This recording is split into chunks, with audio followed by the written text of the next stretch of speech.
Boop, boop, boop, boop, boo. Do, do, do, do. Oh dear. Good morning. Good morning. Good morning. I'm not looking at you at the moment because I'm trying to sort out the live chat. See if there's anybody going to have a chat to me today. There's lots of old sayings that keep cropping up. Some of them are good, some of them are absolutely ridiculous. But the thing is, you look deeply into the words we use. Oh, by the way, running off at the mouth. Maybe I had too much coffee. 'Tis possible. It is Boeing Monday, October 27th, 2025. Am I in the right year? Wait a minute. According to my magic bangle. Yep, I'm in the right year. Gosh, that was close. Anyway, who rattled your cage? I don't know who rattled my cage. It's a horrible expression. There you are. That's what I'm talking about. Old age sort of sayings, It's like these little maxims, these little bumper stickers that become rhetorical and just parroted out but not acted upon, or acted upon. And that's the thing. It's like in the subconscious or in those parts of your brain where it's crept in and came in as a saying. You go, oh yeah. I mean, it's a bit like an earworm. I can still remember from, oh my gosh, my earliest days listening to commercials, and then they had a jingle. They always had a jingle, didn't they? It's like, and you're like, oh, and the words come in with it. Yeah. For hands that wash dishes can be soft as your face, with mild green fairy liquid.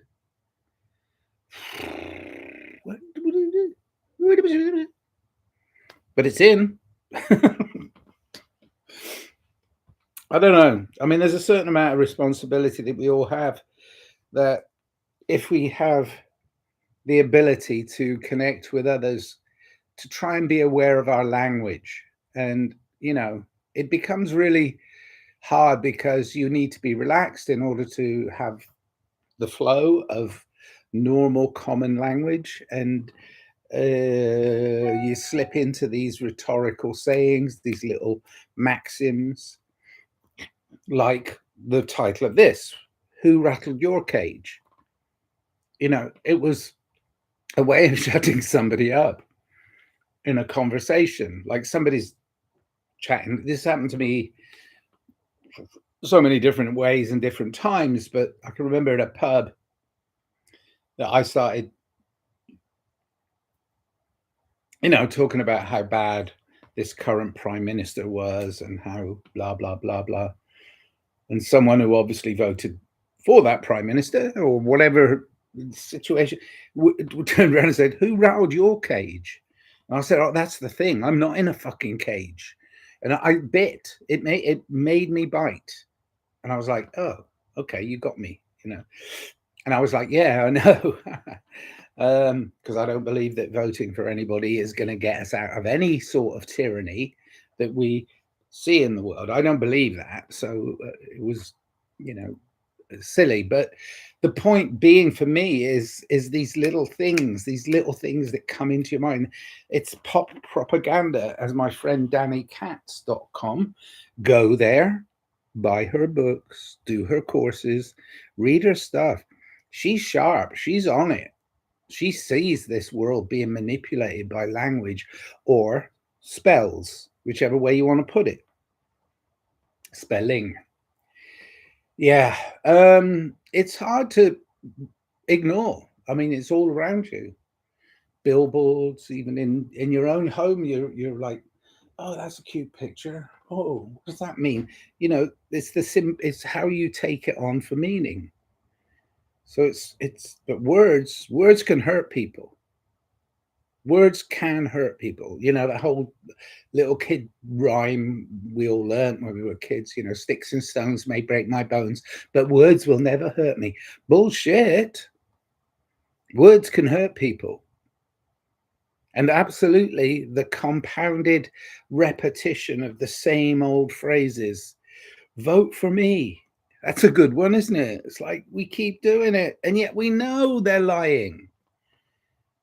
it's, like, it's like, I know if I keep driving towards this brick wall and I hit it,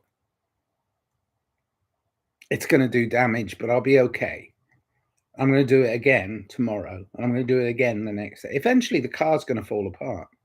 The brick wall is there, but you're just somehow believing that just the way of banging a bed against the wall, you're going to change things by voting for a politician to change the world for you. This is your world. This is your world. Change your own world. It's a perception. Ooh.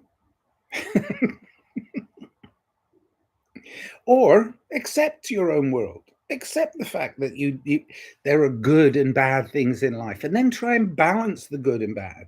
I mean, that's the way I do it. Is I know there's darkness in this world. There's darkness. Yeah, but there's also light. So you find the light and you stay as close as you can to the light. That's a nice light. No, that way. That's a nice light. I like that light. It's a nice light. But stay in the light. Air towards, whoops. See, I don't know my left from my right. It's air towards the light. I'm going to air towards the light. There you go. There you go. Airing towards the light. Look at that. Looks like it's pouring out of me. The light pours out of me. It's a great song by a band called Magazine. It really is a great song. It's one of the few that you may not have heard of, you know, in the mainstreamy kind of way, but it was a moderate hit, and I thought it was just such an amazing song. I'm going to listen to it after I finish this podcast. Is there anybody out there that has any problems in the world that I can fix? No. Is there anybody out there in the world that has problems they would like to air in public through my wonderful YouTube channel? Thank you so much, Mr. Google, for letting me broadcast my thoughts. You're a very kind man for letting me stay on this platform and say what I think should be done. Large corporations like Google shouldn't exist in this world because they can switch you off. They can switch you off. But you get used to doing it and you think, oh, I'm reaching people. And they come in the chat and you're like, oh, you get a few numbers. And then all of a sudden it seals. It's like, oh, I've got this amount of listeners. I've got this amount of people that bother to look at my video. And then it's like, I've seen it when in the chat, I've got enough people. And then I post the video that I've just done live. And I look at how many views? 0 views. Well, the people that were watching were viewing because they were asking relevant questions. So don't play this silly game of popularity. Social media, it's got everybody on a string. It's like, oh, well, with the right amount of likes, we could have actually employed you. But you don't seem to have the right amount of likes on Instagram to be part of our public relations team. What? That happened. Not me, but happened to a friend. I was like, what? You have all this experience in PR, and yet they looked at your Instagram feed and saw that it didn't have more than 5,000 followers. So you're irrelevant to them. So, I mean, it's just ugly, isn't it? Our digital avatar is an ugly avatar. I know I'm damn attractive, but it's difficult for most people because they're pretty ugly. Or they're portrayed as pretty ugly. And it's an ugly medium, the digital medium. I mean, sure, there's some good stuff on there, good and bad. But I don't think we can make our way forward by declaring anybody any corporation, any institution equal to or more powerful than, and there it is, a natural human. I mean, it's, you go back through history and it's like, oh my God, they made a corporation as powerful as a human or more powerful than, and block votes and all these things. There is no democracy in this world. I know you believe that there is, but there isn't. How can there be? Think about it. With all the people in the world, it's the only way you can democratically appoint a leader. There you go. And there's the thing. It's like, if somebody's appointing somebody, who's the appointee and who's the appointer, And then the flip side of every appointment is disappointment, because you've got somebody who's not qualified pushing somebody else forward to be the representative. I mean, we've got to learn to have a better way of governing ourselves, learning to take responsibility, take full responsibility for who you are in this world. And the world seems to open up. It does, if you're really honest with it, but it's really tough. I'm not saying it's without its pitfalls. Of course, people don't like you for telling the truth. I told a friend recently that he's again going down another dead-end road, down another cul-de-sac into a dark place. And I'm sorry, I can't go with you this time and keep my light alight, because you're doing it over and over. So this repetition of wrongness is the loop. And I think again, another word flip. There was a parody of the Highwayman, oh gosh, Dick Turpin, done by Monty Python's in their absurdist way. And they were robbing stagecoaches as highwaymen, but they weren't asking for gold or silver or jewelry or money. It was lupins, the flower lupin, which is lovely. But it's like, you're looping all your life.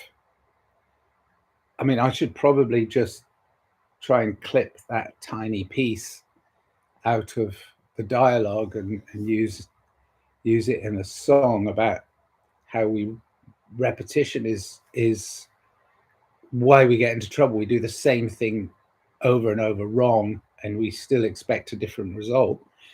I think, no, I don't think. I think, well, I do think, because I didn't hear him say it, but Einstein is attributed with the saying that's the definition of madness, is to do the same thing over and over and expect a different result. So you're looping all your life. It's kind of like an absurdist view on that, and I think that's very funny. Okay, so I've got a couple things to go to. Yeah. Light Shines Out of Me by Magazine. No, the light pours out of me. And your loopings all your life, Monty Python. So I've got a couple of things to look at when I finish this pontification, which I do almost on a daily basis. Not every day, but I mean, I'm a man of no routine.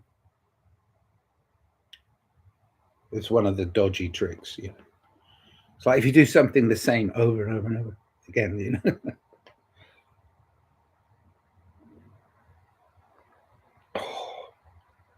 Trying a different type of coffee this morning. Not as good. Oh well.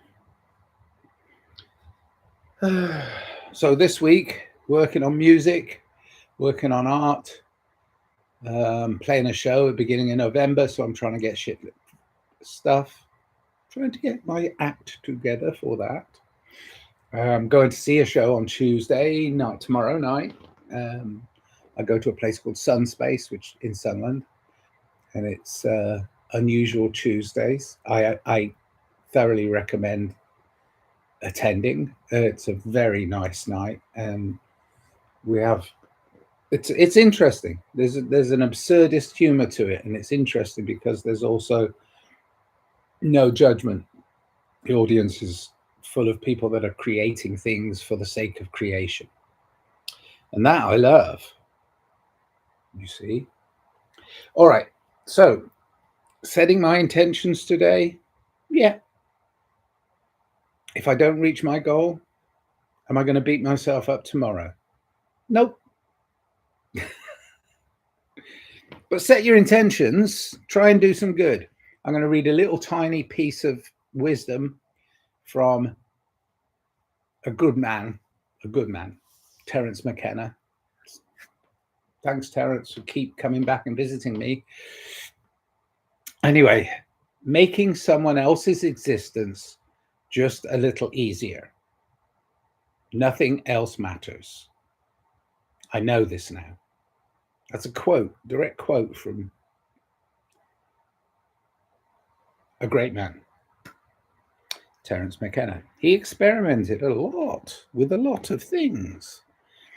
Anyway, but making someone else's existence just a little easier. That's our duty. That's a sacred duty. And nothing else matters. And I know this now. He was towards the end of his life, and he'd experimented and gone down, every alley you think you're going down, every blind alley, every conspiracy theory rabbit hole that you go down, he went down. He'd been down them before, and he tried doing it in different states of consciousness, which he achieved through plant medicine. But yeah, I've been down most of the holes. I mean, I'm old enough now to know that I've been down most of the rabbit holes. Most of them lead to the same place. Eventually, there's an inner chamber. It's like all these rabbit holes all over the place. The land is peppered with them. I've had the physical experience of that from a child, but the land is peppered with these rabbit holes, and you go down them all. But there is a central chamber, and you'll eventually get to the central chamber. And that central chamber is unconditional love. That's what we have. Everything else, ether. That is what we have. Spread it about. Do your best. Live, love, life. All right. Cheers then. Ending stream. Pontification. Woohoo!